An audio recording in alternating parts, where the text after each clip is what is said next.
Good evening, everyone, and welcome to the Book Club of California's online and in-person program titled A Journey in Bookplates, The Art and Life of California Designer Beulah Mitchell Clute. My name is Kevin Kosick, and I'm the Executive Director for the Book Club of California, and it's my pleasure to welcome you all here and host the program this evening. For those of you that are new to the Book Club of California, we are a nonprofit, member and donor supported organization that is dedicated to preserving and promoting the history of the book and the book arts. Oftentimes we do that with a focus on the history and the literature of California and the West. The book club publishes limited edition books, a scholarly journal, and keepsakes for our members. We host a year-round series of exhibitions and programs like the one this evening on topics including fine printing, design, typography, bookbinding, collecting, California history, and much, much more. Now, if you're not a member of the book club, or if your membership has lapsed and you're interested in what we do, please consider joining our century-long tradition. Our membership dues are modest, the benefits are many, and we simply can't do the work of the book club without the support of our members. So I encourage you to go online to bccbooks.org to join the book club, to donate, or just to find out more.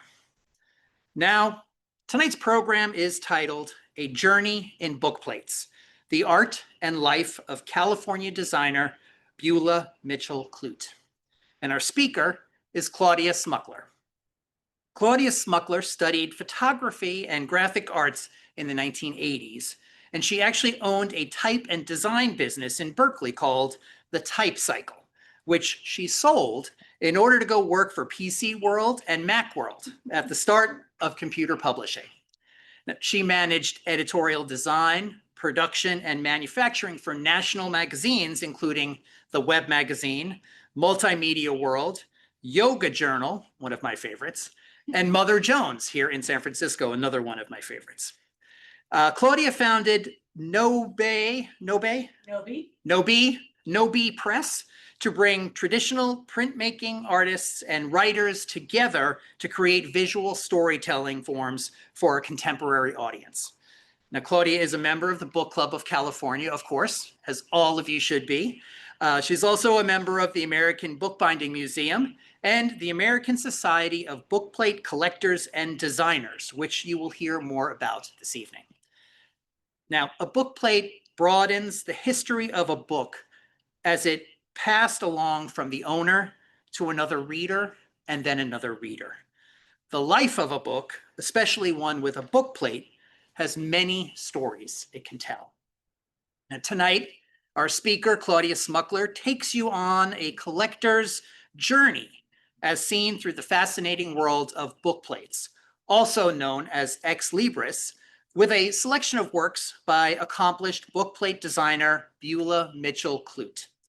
Claudia will also share additional bookplates about California and the West, and some contemporary prints that express a new spirit of revival for this centuries-old art form. Now, if you have questions for our speaker, please wait till the end of the presentation. If you're out there on Zoom, you can use the chat and the Q&A functions in Zoom to put your questions or your comments in there, and we will have a discussion towards the end of the presentation. We will take those questions and comments from the chat and the Q&A in Zoom and from you here in the club rooms. And now it's my great pleasure to introduce our speaker, Claudia Smukler.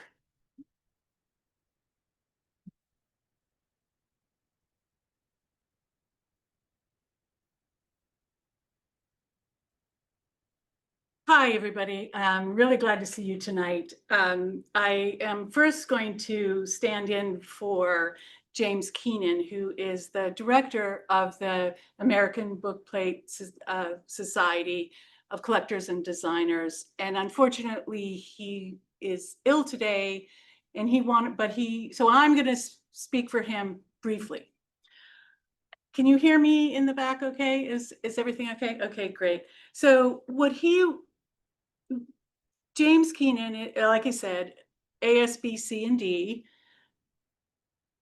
they want to really give a special thanks to Kevin Kosick and Jacob and Elizabeth and everybody at the Book Club of California for the stellar layout of the design of the tribute for Truman Capote, with the breakfast at Tiffany's bookplate competition exhibition.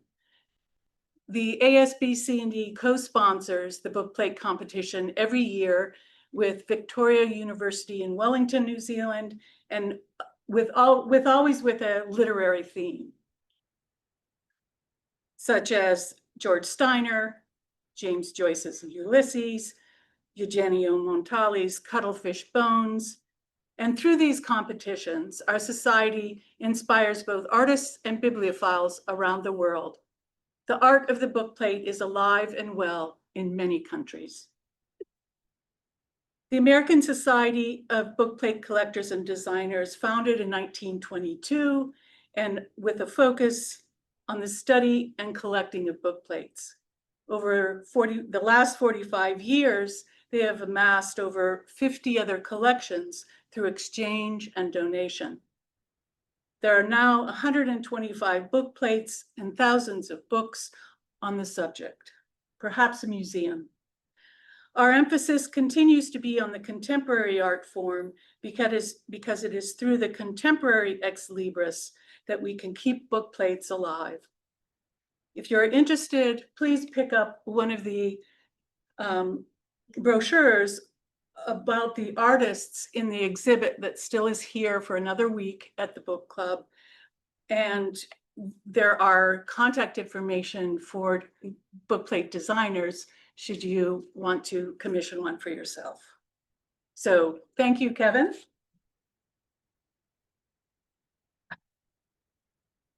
I've been introduced already, Claudia Smukler, and thank you all for coming. And to the people on who are joining us virtually and will watch on YouTube later, hello. This is an illustrated talk about the art and life of bookplate designer Beulah Mitchell Clute. Her life corresponds with the heyday of bookplate design in America, roughly 1880, 1890 to the 1940s-ish. The bookplate shown here, she made for Martha Parker Alexander. It's a striking floral bookplate designed for a young girl from a prominent family in the Bay Area in 1924. Beulah Mitchell Clute was born 150 years ago. What was her life like? My research followed directly from my interest in the book arts, in traditional printmaking, and as a creator and collector of bookplates. The study of bookplate designers like Beulah Mitchell Clute, who was highly regarded by her contemporaries in the US, has been an important lesson on my journey. But let me tell you just a little bit about my history. Kevin said a few things, and this is the typesetting business that I owned in the 80s at the age of 27. And I went on to a 35-year career, mostly in print production management, positions for national magazines and internet companies. I've always been interested in printmaking, studying some of the traditional techniques of relief and intaglio printing, enjoying perusing stalls at antique book fairs, and I've taken papermaking classes and letterpress and other book art classes that are thankfully very plentiful here in the Bay Area. About 15 years ago, when I was working around the corner from here, there was a bookseller on Trinity Alley who sold used books, collectibles, and popular titles. As I passed by on my lunch hour, I inquired about what he might have on bookplates. I told him I was interested in, things about California and the West, and I had a fondness for women designers. And like a good bookseller, he found the perfect publication for me. Historic Californian Bookplates by Claire Ryan Talbot. This 90-year-old book has 159 illustrations. The binding was worn, but I felt a promise of something very special. As I turned the pages and noticed the deckled edges and with several pasted in book plates, a lot of stories about book plates, it had an interesting inscription by the author. So I read it. For Beulah Mitchell Clute, recalling her early interest and encouragement in this book with the kindest thoughts. Claire Talbot, Berkeley, 1939. I had in my hands a copy that once belonged to Beulah Mitchell Clute. Claire Talbot tells her thesis was that book plates can reveal layers of an owner's character beyond the hobby and profession, and it often speaks to a history of place. She assembled over 1,000 book plates that she used to illustrate this history of California and the West. She described book plates from artists and authors, ones with specific subjects, themes, and tools of various trades. There were examples of book plates commissioned by doctors and book plate societies and libraries.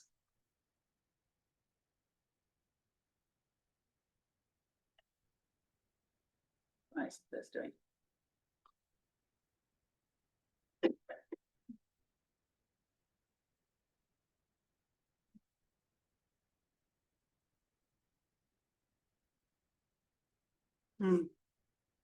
Click the screen.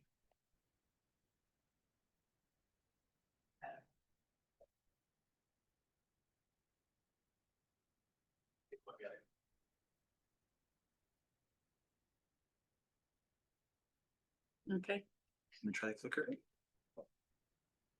there we go. And- Okay, You can point the clicker at the computer on the screen. okay, okay. Great, thank you.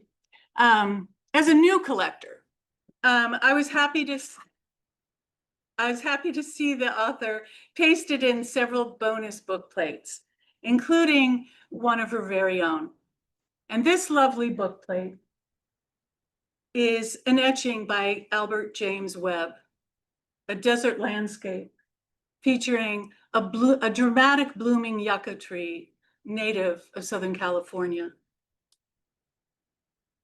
Claire includes a second book plate designed for her by Victor Stuyvesant of Belgium in 1934. This woodcut shows the island of San Gregorio and represents Venice, a place Talbot was very fond of. One story Talbot shares on the history of books in the West is about Mexico City, a Mexico City library that got me really thinking about the deeper historical meanings of book plates. They adorn individual books, yes, but they can also carry the heavy weight of provenance of an entire library. In this story, inter folio fructus, meaning between the leaves is the fruit, also between the pages is the fruit, is an apt metaphor for a book plate. Don Jose Maria Andrade was a bibliophile and publisher in Mexico City during the 19th century. He amassed a library of international books, historical documents collected over 40 years.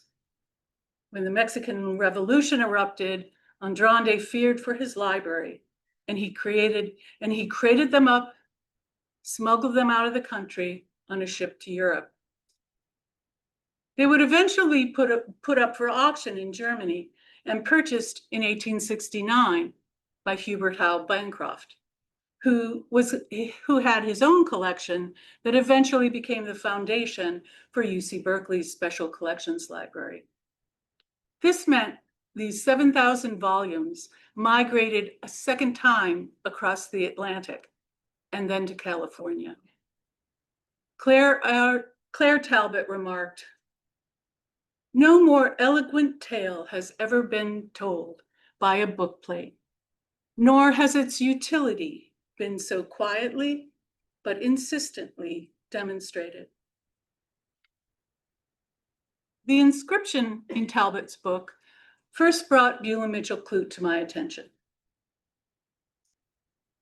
The mention of her reputation as a bookplate designer in Berkeley led me to wonder, what was life like for a woman designer at the turn of the 20th century?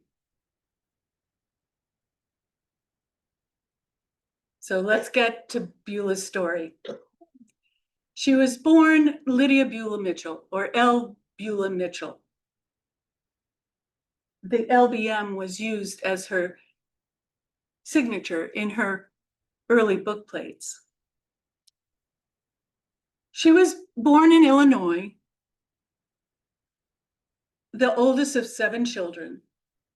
Her father, John Wesley Mitchell, was a country doctor who traveled over roads in a horse and carriage. Beulah's mother, Lucy Medora McClellan, was a music teacher before marriage. She taught her children to read. And when her 3 oldest children, Beulah, Claire Wesley, and Eunice, were of school age, they settled in the city of Decatur, Illinois. Beulah was the oldest girl, and unlike the frequent custom of that time and maybe this time, her parents did not insist that she stay home and care for the younger children. Instead, her mother believed, quote, each child live according to his or her own interest, that service to others should be based on affection rather than duty.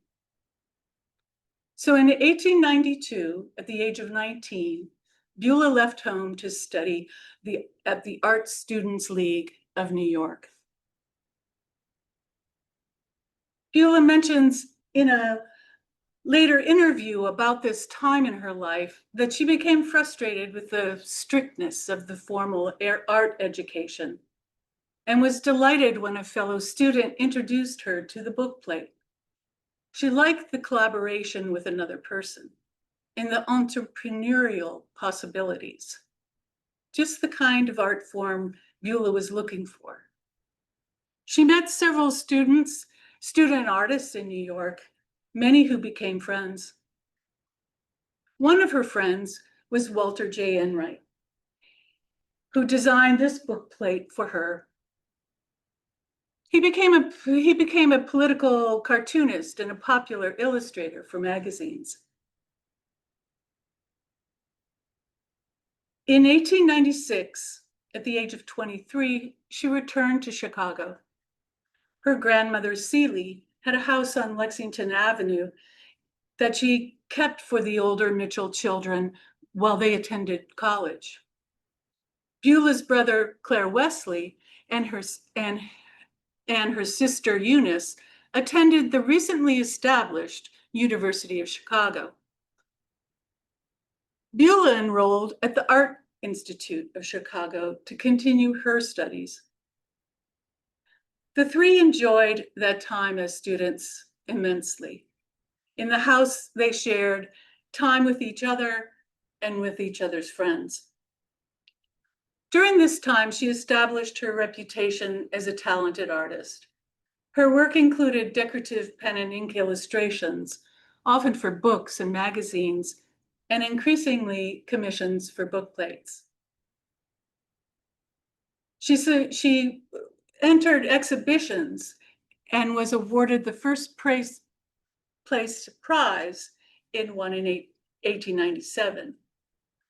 By 1899, she became the president of the Art Students League of Chicago.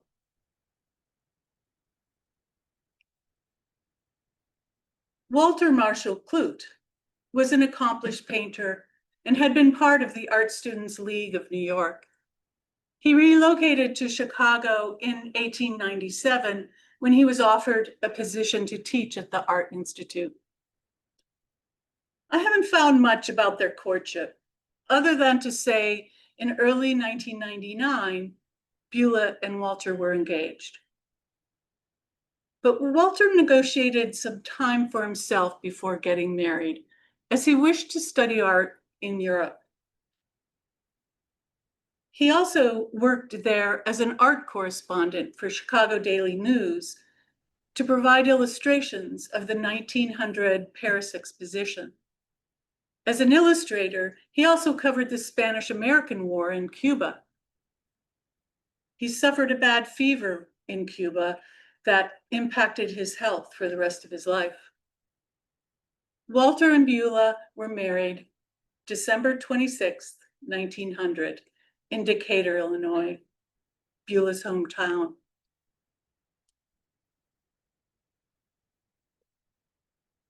In 1903, the couple settled in Park Ridge, Illinois, a suburb of Chicago, where there was a vibrant art community, and which they helped to bolster during the years they were there. In 1904, their only daughter, Marjorie Medora Clute, was born. In 1906, the Clutes bought an old livery stable in Park Ridge and remodeled it to make it an art studio for their home. They named their place the Birches, after the trees in their garden. Beulah is shown in the painting of the barn door, and again, reading to her daughter, Marjorie, in their home. The studio saw significant activity: lectures, art classes, dinners, parties.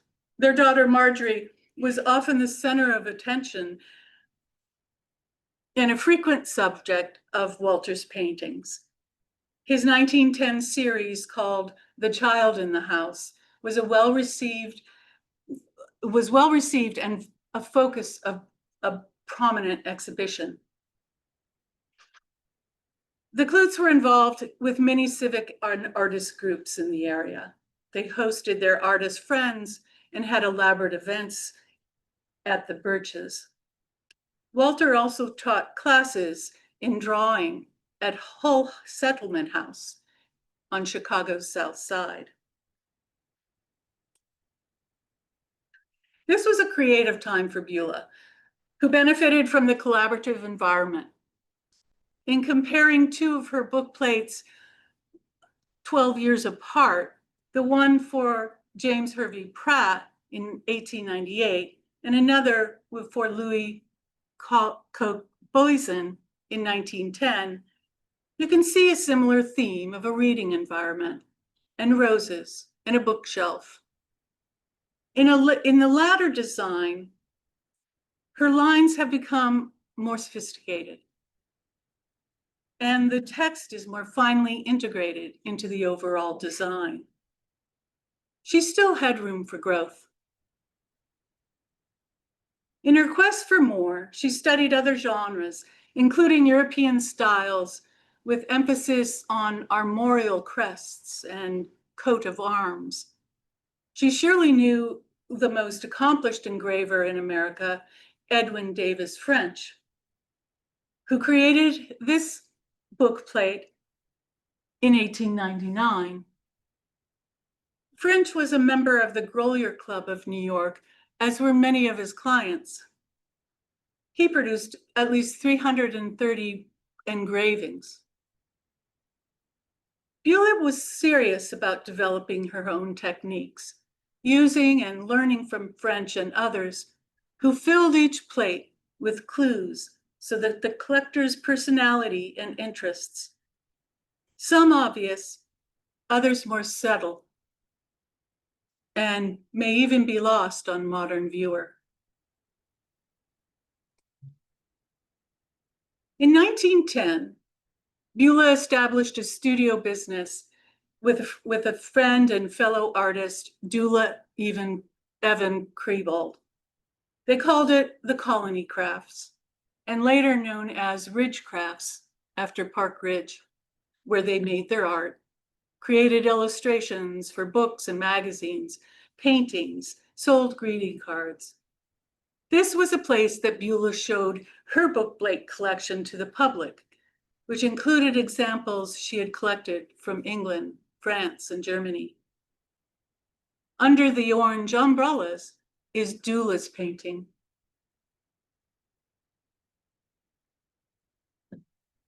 This plate for Joseph Benjamin Oakleaf,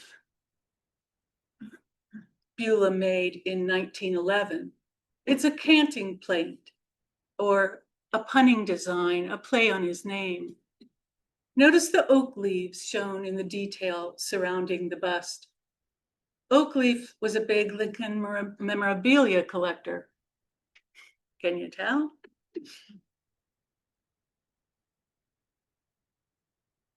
Beulah began featuring more specific elements of her clients' lives in her designs, and increasingly their homes and their intimate environments.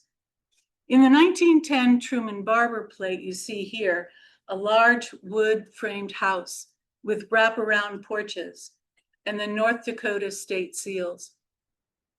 You will see people's homes and mountain cabins, as well as intimate interior scenes, such as home libraries.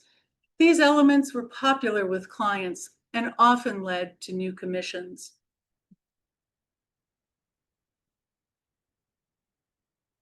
In early 1915, Walter and Beulah made an important decision to relocate to California. Walter's health was deteriorating, and they looked to the opportunities for themselves at the Panama Pacific International Exposition in San Francisco. Beulah's brother Claire Wesley was now a professor in economics at Berkeley, and her sister Eunice had married Norman Lamer, whom she met at the University of Chicago. He was a professor of mathematics.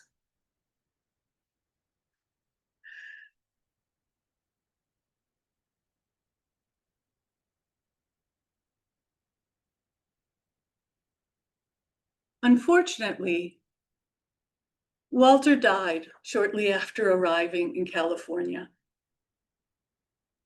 and Beulah decided to stay in Berkeley. She found her footing here quickly. She advertised her design services in the Miscellany, a magazine about book plates out of Kansas City. The cover illustration for the December 1915 issue was hers. H. Alfred Fowler, the Kansas City printer and publisher of the magazine, was the founder and editor for the American Bookplate Society. She set about writing articles, offering lectures on bookplates to community and art groups, and regularly participated in annual bookplate competitions and exhibitions. She was a widow, a single mother, and a motivated entrepreneur who cultivated a community of artists, printers, and academics, much like she and Walter had done in Illinois. Greeting cards were a staple of her business. Beulah illustrated one for the Lesher family. Her siblings likely helped to introduce her also to prominent families at the university, who then hired her for design projects and bookplate commissions. The next year, Beulah designed this bookplate for Professor Lesher, who was head of astronomy at UC Berkeley and a member of numerous scientific societies. The bookplate features the telescope invented by Galileo. Lesher's bookplate was exhibited at the 1917 Exhibition of Contemporary Bookplates, and this was a significant event for Beulah and the American Bookplate Society, held in Kansas City, Missouri. Beulah made this plate in 1916 for Ruth Parker Allen, who requested one with a motto in a decorative illustration.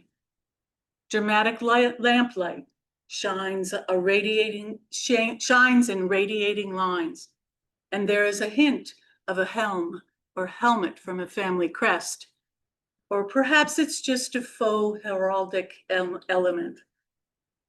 Her motto, "Do thou, great sister, lead all my way." This plate, with 3 dancing children, for Elsie Allen, made in the same year, her motto reads, "The circle of existence is a ring where the signet is humanity." The Allen women are likely related, as Beulah used the same helm for their coat of arms in both designs.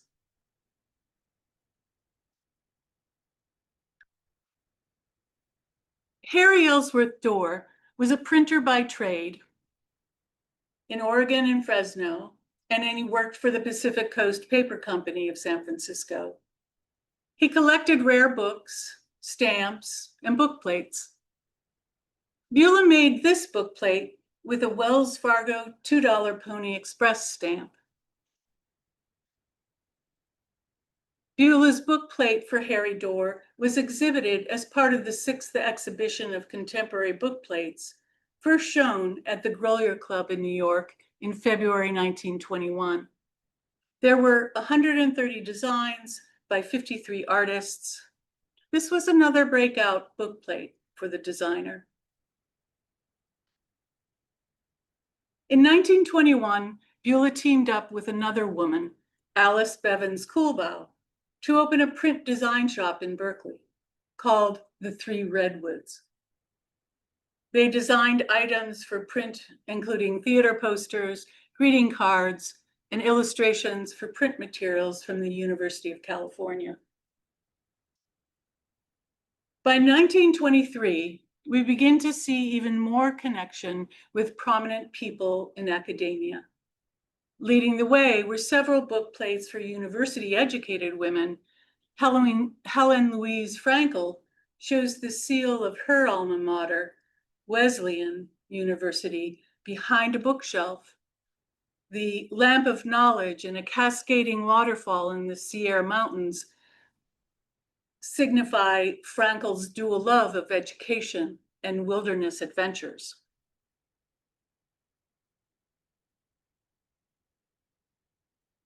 William Frederick Badet, editor, Sierra Club director, professor at the Pacific School of Religion. What a cozy library, which Beulah centered in this book plate. This is where he prepared his Life and Letters biography of John Muir. And you notice the redwood branches frame the seal of Pacific School of Religion and his coat of arms to signify his interest in the Save the Redwood League.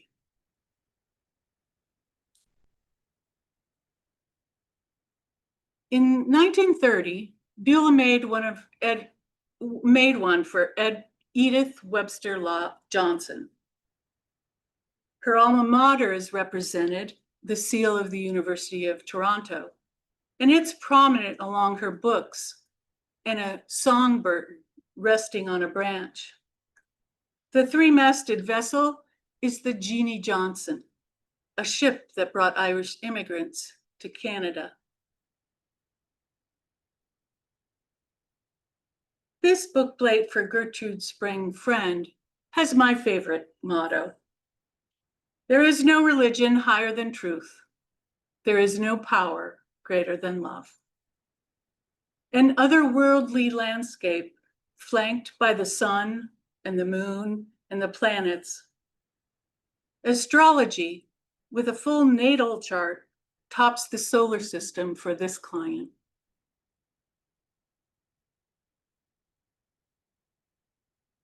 Edward Oliver Essig was an etymologist and a professor at Cal when Beulah crafted this book plate in 1932. It requires 2 slides here to show everything because she packs into this in this miniature design. She puts Essig at his desk, peering through his microscope, surrounded by books, a specimen case, his award-winning Easter morning irises, portraits of his mentors, and the view of the Campanile out the window. More of Essex here. Beulah includes a mass of university seals and honor society marks, a rustic mountain cabin, and then tops it all off with specimens of flying bugs, crawling beetles, and 2 grasshoppers facing off.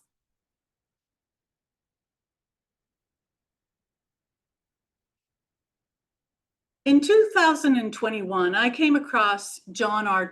Dolan, a marine biologist who published a well-documented summary of Beulah Mitchell Clute's bookplate designs.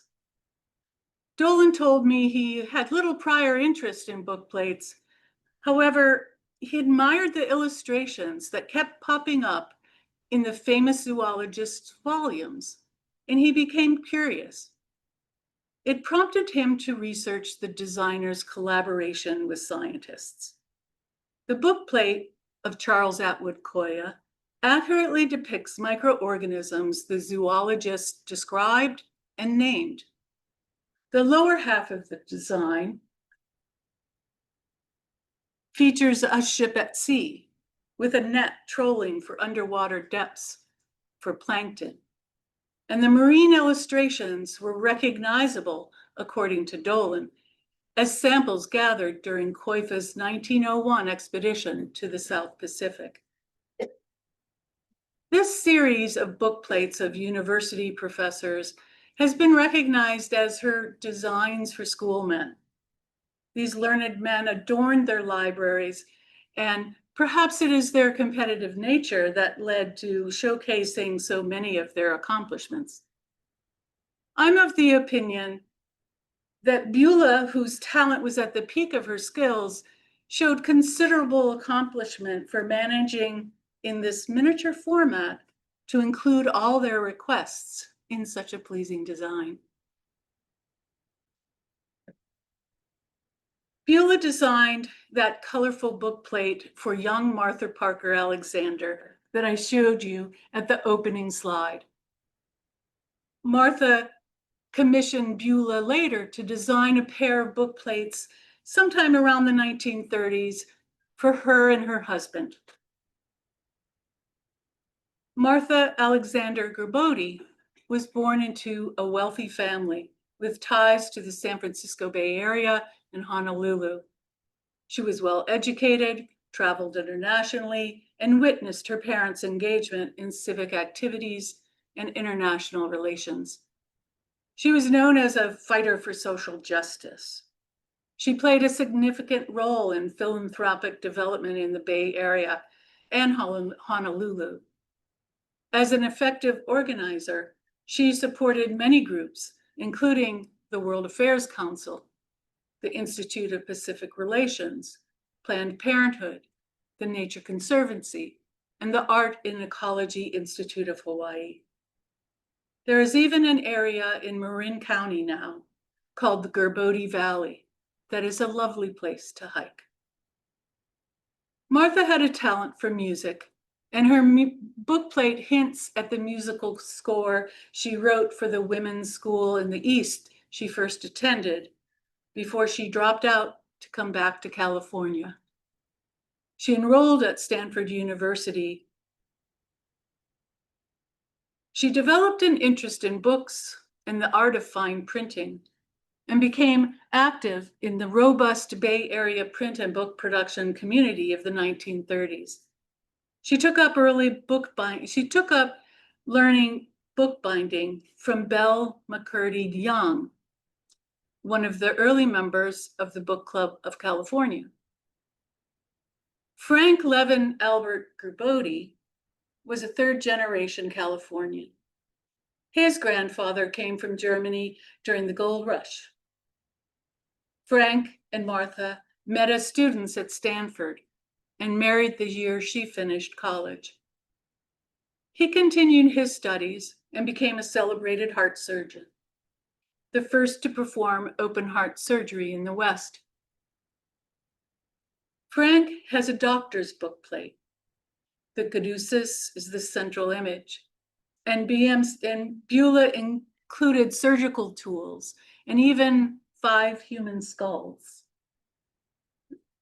The covered arcades common on Stanford campus is a scene that appears in both Martha and Frank's ex-libris.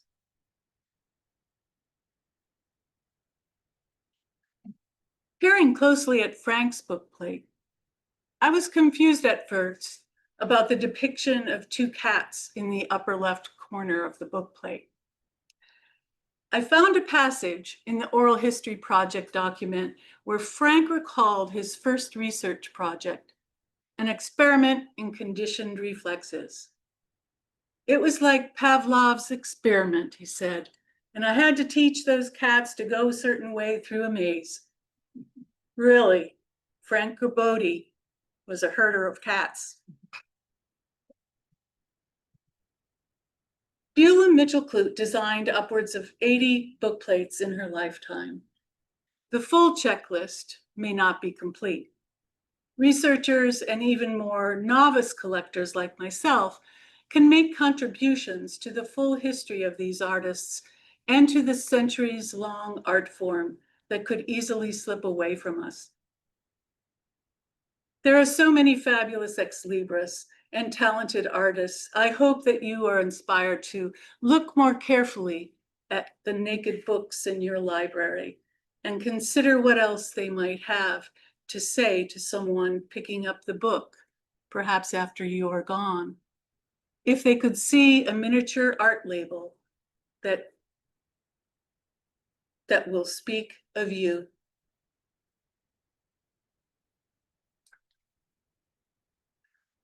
I promised a few other things at the end of my talk about Beulah, but I'm really only gonna share a few from Ruth Thomas Saunders.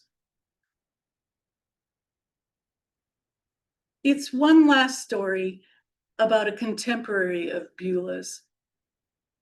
Ruth Thomas Saunders operated the Saunders Studio Press in the 1920s and 30s in Claremont, California. Here's another woman running her own press, a printer, a typographer, and a designer. And she wrote several books, including a fascinating book in 1933 on artists who designed bookplates for themselves. In the Book of Artists' Own Bookplate, she makes the case that it is the skill of the designer who lifts the bookplates from a mere label and makes of it art. She writes, bookplates notwithstanding their small size and general tucked awayness, have developed into a real art. Bookplates allow a flow of imagination rarely equaled in any other field of artistic endeavor. They may be as symbolic as sculpture, as concrete as landscape, as patterned as textiles, as humorous as cartoons, and as photographic as portraits. But more than this, while a portrait preserves the world, what your friends see every day, a bookplate may express what you are, what you want to be, or what you like best. A truly revealing gesture.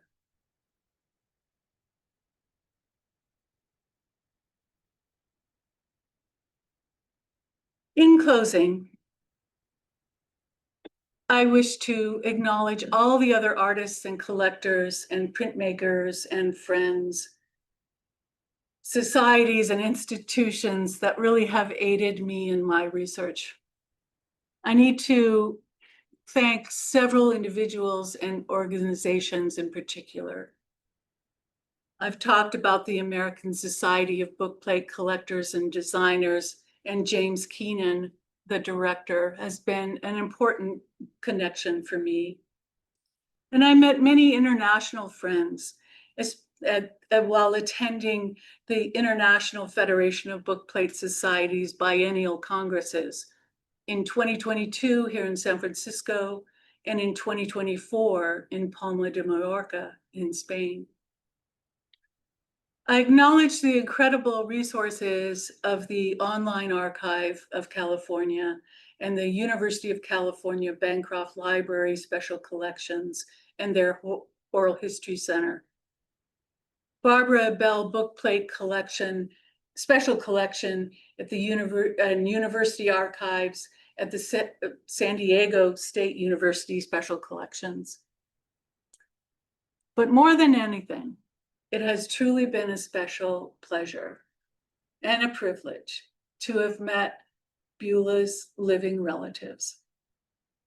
Her great-granddaughter, I met Glennis Briggs, who's here tonight, lives in the Bay Area, and Lachlan Devine, her sister in Washington State. These are Beulah's great-granddaughters. I have been touched by your warmth and generosity. Thank you for sharing your ancestors and your family stories. One more. I must thank my husband, Bill, for his enduring support and love through all my long days at the computer. So thank you, everybody. I really appreciate your time here tonight.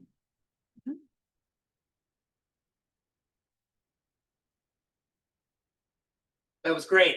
I even had a preview and I said the whole thing again. It was so interesting. But we do have some time for questions. So if you have any questions here in the club rooms, we can start with that. There are a few up on Zoom that I could ask as well. But we'll start if anybody here has a question. Okay, we're going to Zoom. Okay. We're going to go right to Zoom. So the first question is, does any of her original artwork for the book plates survive, and where might it be? So the book plates themselves are artwork, and collectors have them. I have some. I know Glennis has some. Also, the Bancroft Library has, in their collections, they have some of the original artwork that she made, because she worked in pen and ink mostly. And then there's the process that she used to be, that's a photographic zinc cut that creates a plate for printing. So her original drawings, some of them are included there. Sketches of the university buildings are there. And in the San Diego collection, they also had dozens of her book plates there as well. Some of them are so very detailed and intricate. Can you talk a little bit about the size that she worked in her original artwork? Yeah. Okay, so the prints are in this kind of book plate size, so because they were at that time really designed to go into people's books. And she worked about a third larger than that. Okay. So in some of the artwork, you'll see her notes on the margins telling the printer to reduce to this size. You know, so there were, yes. I think it was a lot more than a third larger. Okay. I'd say some of it was more like 3 times larger. Okay. Oh, okay. That's what I meant to say, not a third. Yeah. Yeah. Their original artwork is often larger than letter size, slightly larger. Interesting. Thank you. And people ask this question all the time here at the book club. Where in the book are people is the best place to put your book plate? Is it in the front? Is it in the back? I know there might be different opinions. There are different opinions, and I gotta say, well, I put on the inside cover in here. Get back on screen. Oh. There we go. The inside cover. It's a debatable question. Even to the point where some people don't think you really should despoil your book by pasting it in, but you have to take care both of using the proper adhesive, and you don't necessarily have to do the whole thing. Sometimes people tap it on the 2 corners and just place it in there because it's kept very private. I've seen them in other places, in the book plates, in the books about book plates. And this is not, I have 2 copies of her book, and the one that has book plates pasted in actually have them several within the pages of the book. They're actual book plates pasted into the leaves of the book. So, and the last question on Zoom is, do you have any idea of how much she was paid to do some of these book plates? You know, I can't really do the calculations. I mean, I haven't done I could do it eventually at some point, really spend down, but I haven't. But she made, you know, she was very entrepreneurial. She started several businesses, one in Illinois and then here in California. I think she had family support, but she raised a single daughter, and then also her daughter had a son, and she raised the son. So I think that's the question that people are really asking. If they ask how much did she make for a book plate, like was she able to make a living doing book plates Yeah. and greeting cards and all of her businesses? Yes. So it sounds she like tried. that's- You know, she lived to be, you know, 1958. So I think that's something like 85 years. I do have to say, I've seen a number of the book plates in the past, so, you know, known artist, known Exactly. artwork that you're seeing. Yeah. Yes. Is it possible to get a copy of this presentation? Yes, and it also is recorded and it'll be on YouTube. So that'd be there will great. that Thank you very link. much. Yes. Perfect. And do we have another question in the back? No more questions? Let me just check Zoom to see if there's any more questions. Oh, how did you do the research for this? What were your sources? You mentioned oral history and then.